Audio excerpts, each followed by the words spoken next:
जय श्री गुरुदेव दत्त. गुरुदेव दत्त. गुरुदेव दत्त. गुरुचरित्र संक्षिप्त अध्याय 8. उज्जैनी नगरीमध्ये चंद्रसेन नावाचा राजा राज्य करीत होता. एकदा शत्रूने त्याच्या नगरीस वेढा दिला असताना त्याची पर्वा न करता महाकालेश्वर शिवलिंगाची पूजा करीत बसला. त्या दिवशी शनिप्रदोष होता. राजाचे अनुकरण करून त्या नगरातील एक गोपकुमार देखील पाषाणाचे लिंग करून कल्पित वस्तूने षोडशोपचार पूजा करीत होता. त्या मुलाची आई त्याला बोलावण्यास आली, पण तो मुलगा काही केल्या घरी जाईना.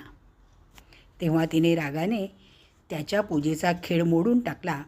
त्यावेळेस लय लावणी लिंगस्थानी प्राण त्यजू पाहे निर्वाणी, प्रसन्न झाला तो शूलपाणी तया गोपी सुताला.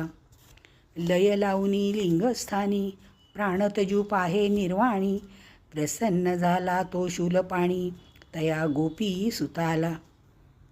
श्रीपाद श्रीवल्लभ एकदा कृष्णा नदीत स्नानासाठी गेले असताना